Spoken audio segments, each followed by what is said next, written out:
Back in 1981, I had the American dream, the beautiful wife, the house in the suburbs, and a beautiful 6-year-old son. And one day I went to work, kissed my son goodbye, and never saw him again. In 2 weeks, I became the parent of a murdered child, and I'll always be the parent of a murdered child. I still have the heartache, I still have the rage. I waited years for justice. I know what it's like to be there waiting for some answers. And over those years, I learned how to do one thing really well, and that's how to catch these bastards and bring them back to justice. I become a manhunter. I'm out there looking for bad guys.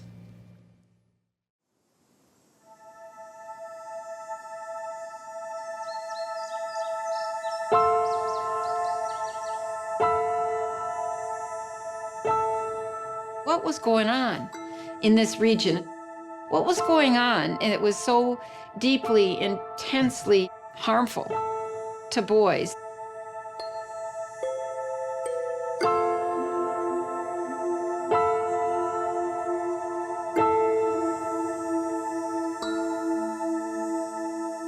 I honestly do not want a 25th anniversary.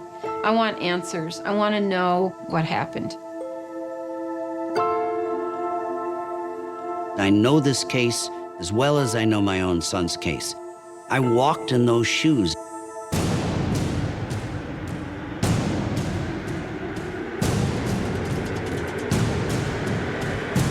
This crime was so horrific in nature, and it's gone on for 25 years, and there are new tools to help solve this case.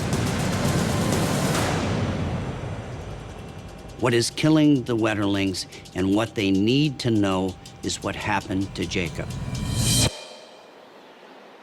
The not knowing is what kills you.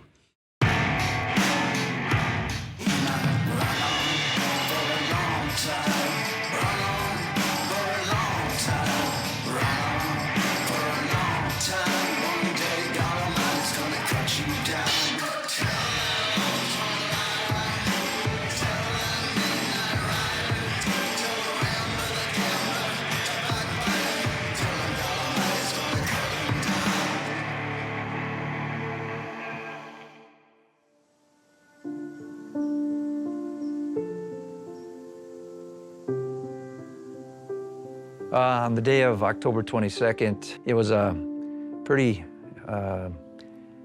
chilly, but not too chilly October morning. We got up and Jacob and I went fishing. And then came back for a noon kickoff for the Vikings game. It was kind of a family tradition, watching Vikings football. I love kids. And, you know, being the stay-at-home mom, it was our place where everyone would gather. Patty and I have 4 children. Our oldest daughter is Amy, and Jacob was next, and Trevor and Carmen. Jacob was our firstborn son. Okay. My full name is Jacob Erwin Wetterling. My favorite food is steak. My favorite color is blue. My best friend is Aaron Larson. My favorite thing to do most is watch football. What I want to be when I grow up is a football player. Anyway, after the game, Jake and Trevor and we played a little football game out in the driveway. Jerry'd throw a pass, and those two, one would try and intercept, and the other one would try and catch the pass. And always it ended up in tears. They were very competitive. They took this game seriously. It was a fabulous day, and I will always cherish that day.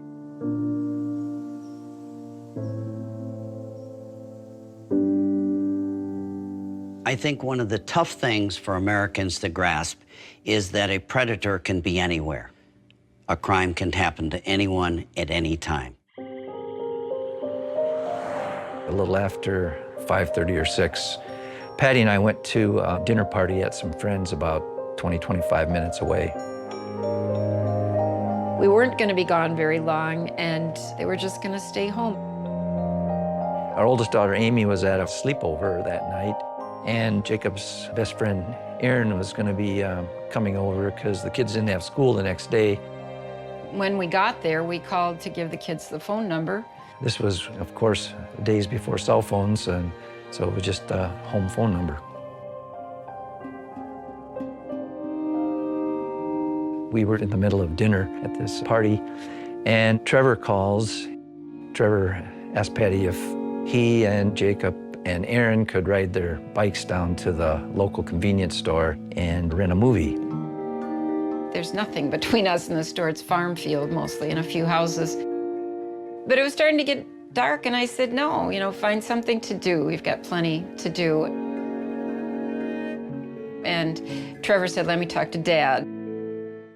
And my thinking is, this is safe country. That my only concern is on this one fairly long stretch of road is for car traffic. In my mind, they covered those bases with the flashlight. And I said, okay, but go down there and get it and come straight home.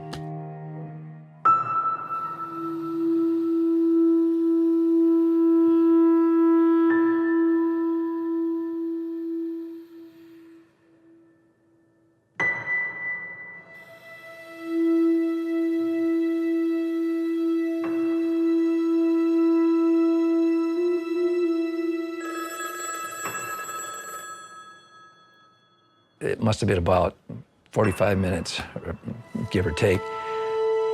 The phone rang and they called for me to come and take this call. And it was our next door neighbor, Merle, who called and said, Jerry, you have to leave that party right now and come home.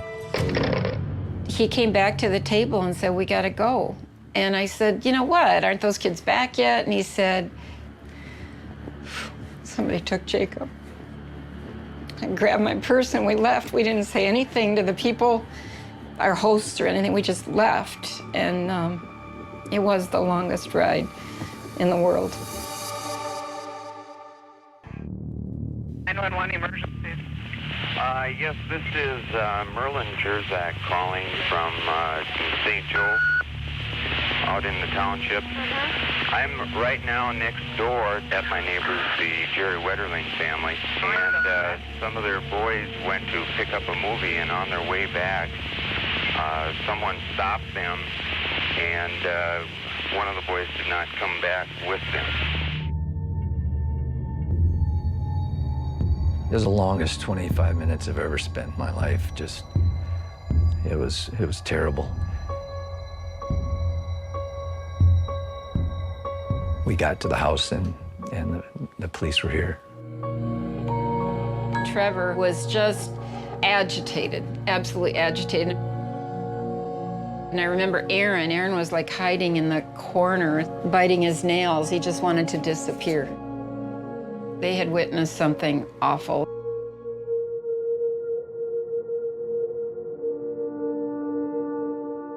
Trevor? Yes? You're talking to the sheriff's office, okay? I want you to give me anything you can recall about this male party that approached you guys, okay? Well, he was like a man, sort of big. Okay. He had like it looked sort of like nylon things as a mask. Do you know what color it was? Black. A black mask? This guy wearing a mask came out and you could see his handgun. This guy told them to get off their bikes and lay down in the ditch or else he would shoot. He asked them one by one what their age was.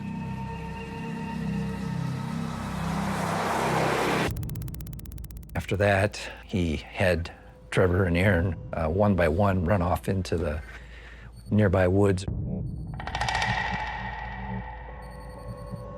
Not to look back, or else he would shoot.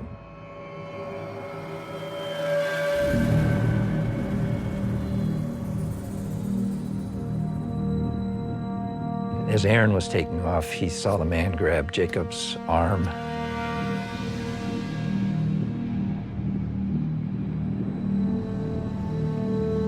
When he caught up to Trevor and they felt safe enough to turn around and look back, they were gone. They were just gone.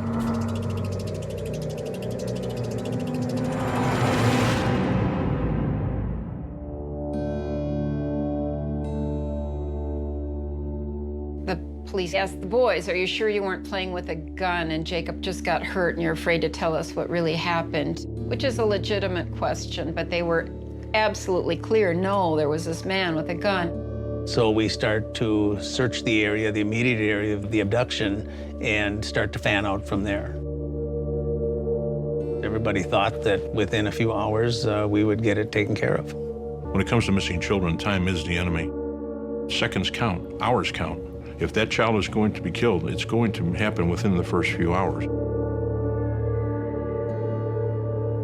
I never went to bed that night. Yeah, we were up all night. It was just crazy. There are so many parallels in the Wetterling case to our case of Adam. And I will never forget that night when darkness fell and we started to search for Adam. I will never forget that realization and that loneliness. I know exactly what the Wetterlings are going through. Wetterling was abducted at gunpoint last night while riding his bike with 2 other boys. Certainly nothing has happened that we're aware of that's happened to school with Jacob. I'm not aware of having any enemies. I'm like staring into la la land. I know I was in shock. I couldn't say anything. And Jerry was doing the best that he could to stand and be strong and be the spokesperson. Nobody knows what to do. This doesn't happen here. You hear that all the time. I mean, we lived here because it's peaceful and quiet.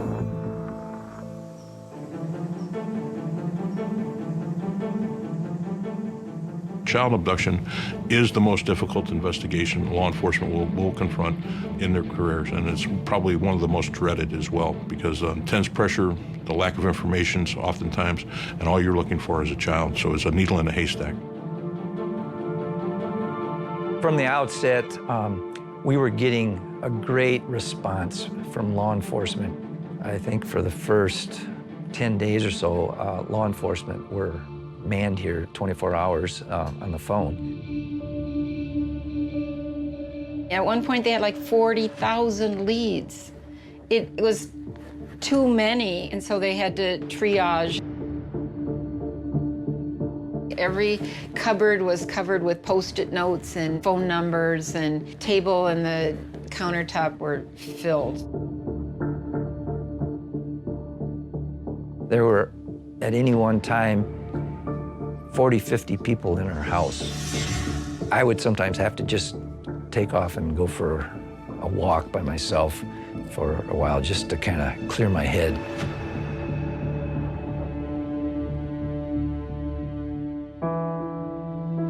We decided after the Christmas holidays that it was time for everybody to go back to school and work, and so they all did, which left me home screaming, tearing my hair out. You know, it's like, what else? What do we need to do? What's going on? And I had nowhere to go.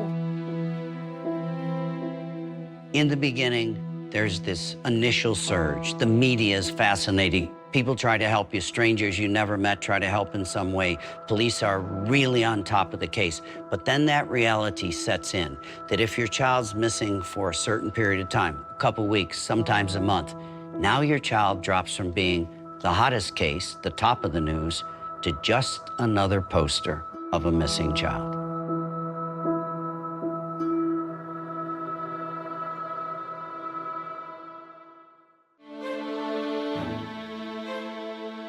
The shift between watching all of these resources coming in to watching them one by one go away was really painful. The worst was the silence, and so I don't do well with silence. We make something happen. We just kept making noise so he wouldn't be forgotten. It's not fair. It is a time to heal and to pull together. You are Jacob's hope. We continue to get the leads. We continue to get the phone calls, and our belief is that we're going to find Jacob, and maybe this will be the year. Patty Wetterling has made sure that her son Jacob is not forgotten. She's become an advocate for the missing since he vanished more than 20 years ago. Thank you. I am fighting for the world. I'm fighting for Jacob. Here's the harsh reality. When your case gets cold, the only person that can keep that case warm or keep it in the public eye is a loved one, a parent, and they have tried to do that, and Patty has never stopped trying to keep Jacob's face out there. I think at some point the Sheriff's Department feels like we don't need to know all, and they might protect us by not telling us stuff, and that's a little frustrating for me. We are constantly looking at this case, hoping in some way to resolve it. We're not going to put it in a drawer. We're not going to forget about it. We are going to stay committed to getting this resolved. We owe that to the Wetterling family and the community to get an answer to them. I'm sure that the Sheriff's Department is tired of my questions. It's an active and open investigation, and I can't talk specifically about the evidence that we have or do not have. I wish I could, but the last thing I want to do is do something to contaminate a potential prosecution down the road, and I'm very careful to protect the case that way. I think that the sheriff is trying very hard to solve this case. It is an ongoing investigation. The only problem with this case is it never got solved.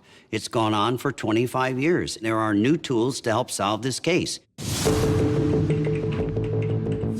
I'm Joy Baker, and I'm a freelance writer. In 2010, I was looking for something new to write about, and a story came on the news about the Jacob Wetterling case, and I thought, what happened here? You know, how does a kid just disappear from here? The first time I met Patty, I was actually at a work function, and she ended up being the keynote speaker for the event. And I gave her my card. I called her, and it's like, I feel like I'm being stalked. You're calling everybody that I know and asking questions. And she said, oh, I'm sorry, I get curious. And she would go ask another person. And I finally got used to that. It's like, I understand her intentions are to find Jacob. And she's got the benefit of not being law enforcement, so people will talk to her differently. And she keeps uncovering things. I spent a lot of time at the library and online and going through old newspaper articles. And I figured out early on that I really wanted to talk to this guy named Jared. Jared was a kid who had been abducted 9 months before Jacob. And that happened in Cold Spring, that's literally just down the road. And we got together, and he told me his story, and that is kind of how this whole process just really took off and kept going. It was 6 days before my 13th birthday. 3 blocks from my house, a car had approached me from the opposite direction.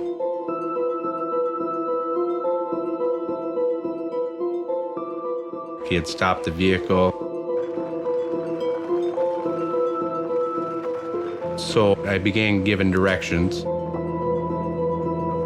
And as I was doing so, I kind of walked towards the car. He got out of the vehicle, and he grabbed me by the shoulders and told me to get in the car. He's got a gun, and he's not afraid to use it. Jared was accosted, he was grabbed, he was pulled into that car. He was driven a couple of miles away, and he was assaulted. And then let go. Told me to run, don't look back, or he'd shoot.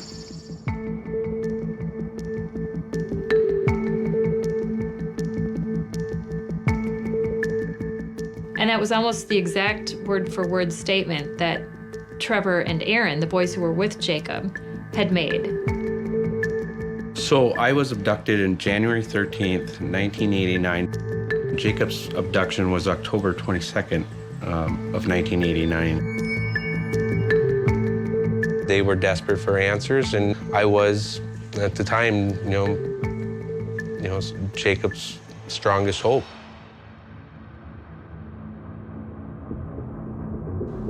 The low, raspy voice description, the physical build, demeanor, the way he spoke. It seemed to match. If it's the same guy that also took Jacob, he's the one person that actually saw him without a mask. After Jacob had disappeared, the case intensified. It was a lot more interviews with a lot of FBI, or a lot more people I wasn't familiar with. They took me to a point where I was just mentally, physically broke down, and I had nothing else to provide.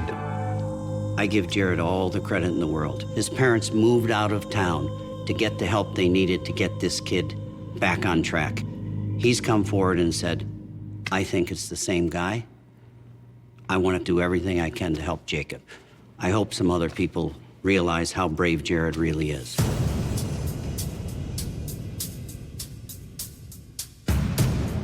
I spoke with Jared, and that's when I happened upon this article from May 1987 about these 5 attacks on young boys in Painesville.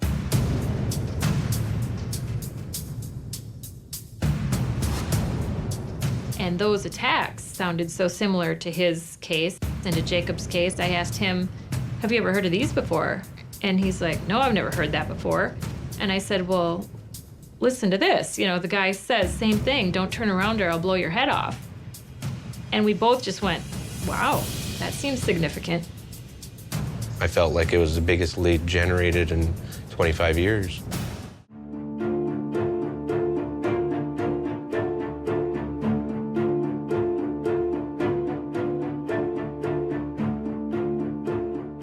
So this is downtown Painesville, and this is where this series of attacks took place on these young teenage boys.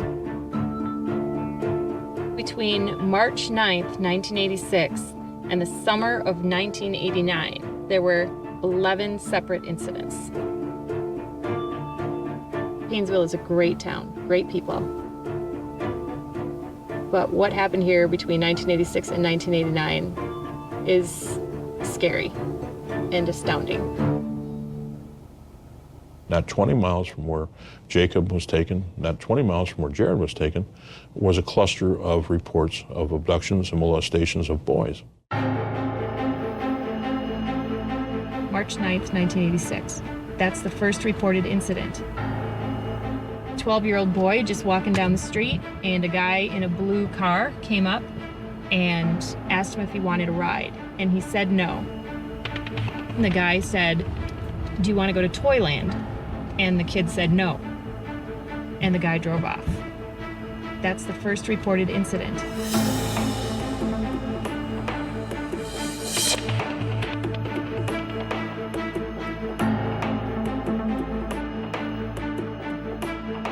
November 30th, 1986.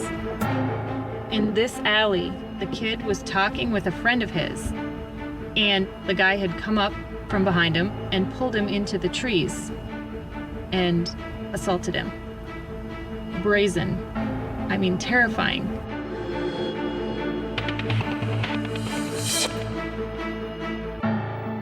Right here, you can see this building. This kid had just walked his friend home, and when he walked in that door, there was a guy standing on the stairs waiting for him, and he was wearing a mask.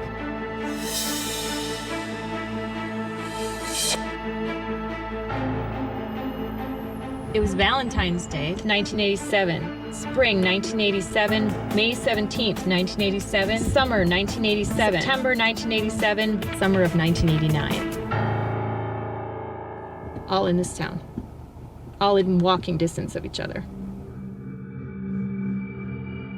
All these incidents in Painesville obviously are clustered together. And then there's Jared, who lives just 10 miles up the road in Cold Spring. And from there, you just hang a left straight into St. Joseph. How many psychopathic pedophiles can exist in a 15 to 20 mile radius?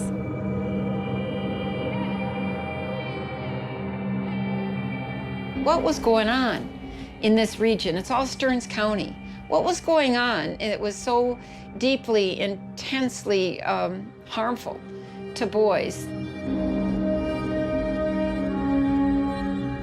Someone in that tight-knit community may well have the keys to what happened, but they haven't yet been asked. There were no incidents that happened in 1988, and we think that's for a reason. We think that the guy that was committing these crimes was probably put away himself at that time. And we have a guy in mind that is the case. And he was looked at early in Jacob Wetterling's abduction. In 1990, he was arrested and convicted of sexually assaulting 4 boys. And what we're trying to do now is connect him to both Jared's case and to St. Joseph.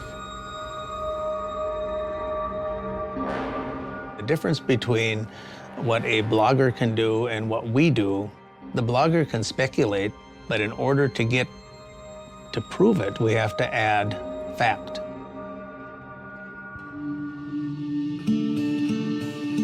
We need to go back, you know, was it the same guy on all of them? We don't know.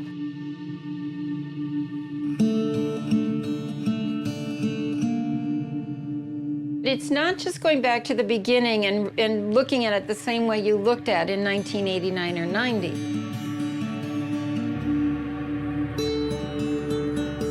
It's going back to the beginning and looking at through what we know now. What we know now is more than what we knew then. A lot of those individuals had been talked to back in 1989. To relook at them is never a bad thing. We're really encouraging people to come forward and share because we're really trying to piece this together. If the right people come forward, I think we can get this figured out. I really do.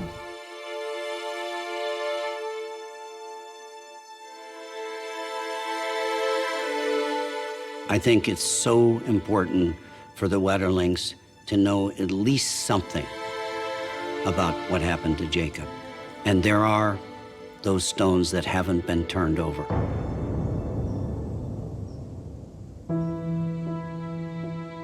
I think they ran straight back towards those trees, and then when they looked back and didn't see Jacob coming, they thought everybody was coming. And when they didn't see him, then they cut over, and we just lived straight kitty corner from here.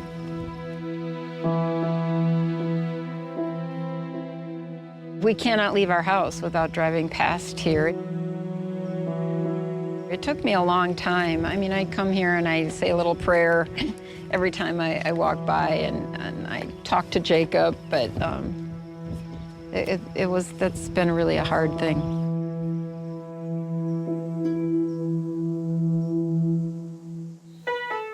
I want to know who took Jacob.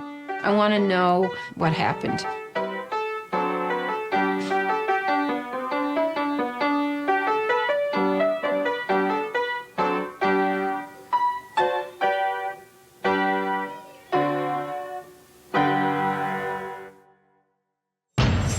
According to witnesses to Jacob Wetterling's kidnapping, the perpetrator was of average height and weight and had a deep, raspy voice.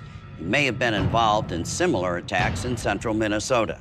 So if you have any information relating to this crime, please go online at cnn.com/The Hunt. You can remain anonymous. We'll pass your tip on to the proper authorities, and if requested, will not reveal your name.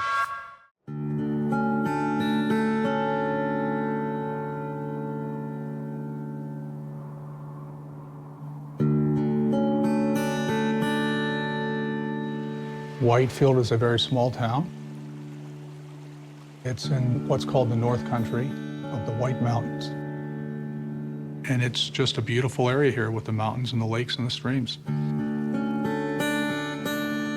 You'll have your minimal burglaries, you'll have drunk drivers, you'll have accidents, but for the most part, it's a small town, everybody knows everybody.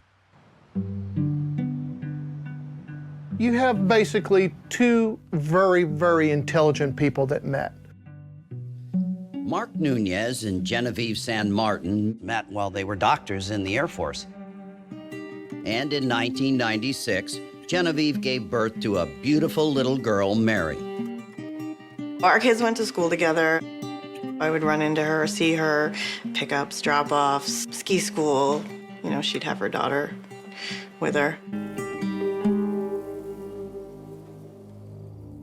You could see that the relationship wasn't good from the beginning. There was plenty of acrimony. Unfortunately, divorce proceedings began. A little while later, Mark reestablished himself in Virginia. However, he would always come up to New Hampshire and have visitation with Mary. The situation between the two parents was that there was no direct communication. It really is beyond what any reasonable, normal person would expect. They couldn't even pick up the phone and say, hello, you know, we're gonna be at Burger King, come meet us at Burger King. They were sending a notebook back and forth with notes as their only means of communication so that they wouldn't argue. These two people who had once cared enough to marry each other could not even stand to open their mouths to each other without venom.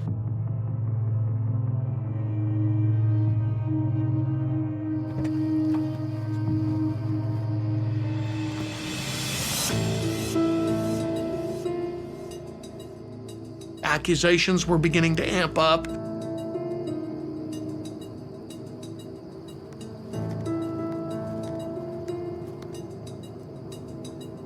So Jen accuses Mark of abusing Mary during a visit in Littleton.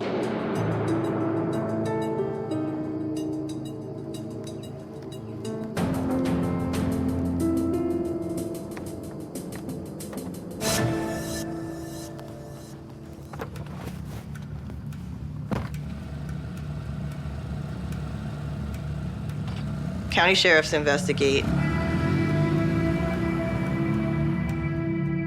find no basis, no evidence to support the allegation, and the county attorney in Grafton County declines to prosecute. I think she really believed that that was the case, that Mary was being abused, no one was listening to her, and she believed it would continue. Genevieve began to take Mary quietly behind the scenes to doctors. Doctors would say, I don't think that happened. Why are you saying that happened?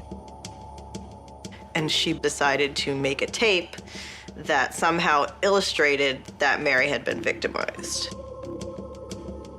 And that was when things really got bad. Assistant County Attorney Laura Saffo from Grafton County provided us with a tape that Genevieve Kelley had produced at the house involving Mary, dropped it off at the office here. So I sat down and I watched the tape. I was looking for any evidence of wrongdoing by Mark Nunez, who was the father. But throughout the tape, all I saw was this bizarre, strange conduct by the mother, who was absolutely brainwashing the daughter and trying to get the daughter to say things against her daddy.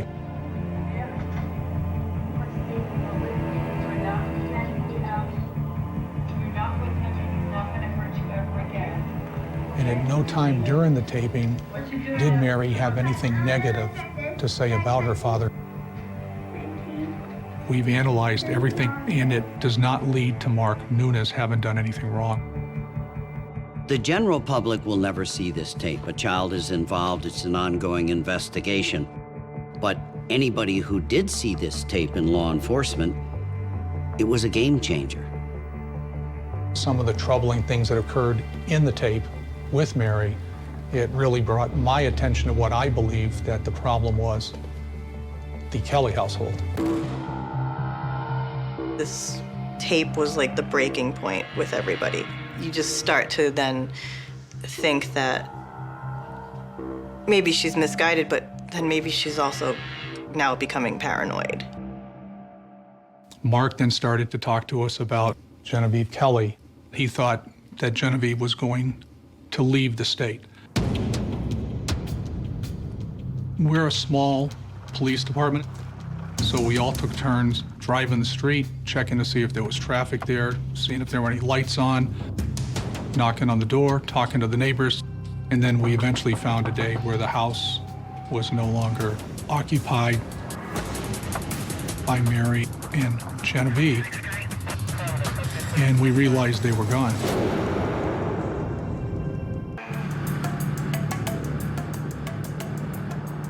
Mark came into town. He went to court like he was supposed to do because he was still trying to get custody of his daughter. He was trying to get her into evaluations. But Mary and Genevieve were gone. We eventually found that they were in Colorado. She brought her daughter out to Colorado to see another psychiatrist. And the Child Protective Group in New Hampshire was ready to give Mark full custody.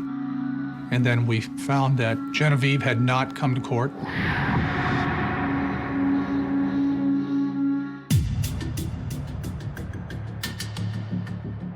By the time school started from a 2-week fall break there, they were no longer in the school and they disappeared again. Once she found out that nobody believed her, she grabbed the child and she ran. Every year, on average, about 200,000 abductions happen by family members. The real problem is that many times the accuser has convinced friends and family that the child is being hurt. You know, once the posters started going up around town and you'd kind of go, what's that about? And someone who knew her would say, you know, oh, her ex, there was a problem. She needed to keep the little girl away and, you know, the courts weren't cooperating.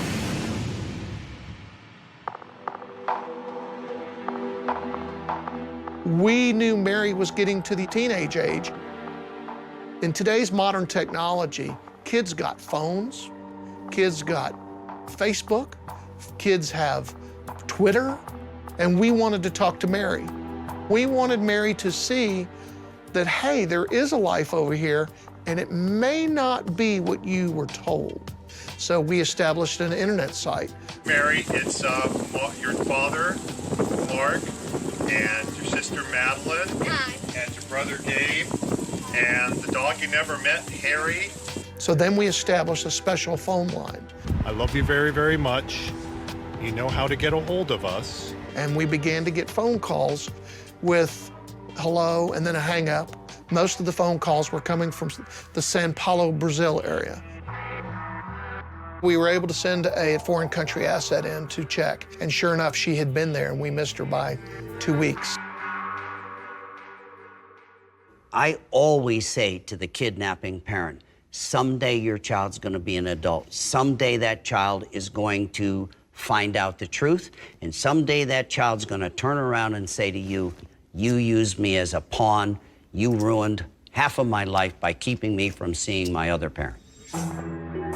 Mark didn't get to prove that he didn't do what he was being accused of. He's been deprived of all contact with his daughter.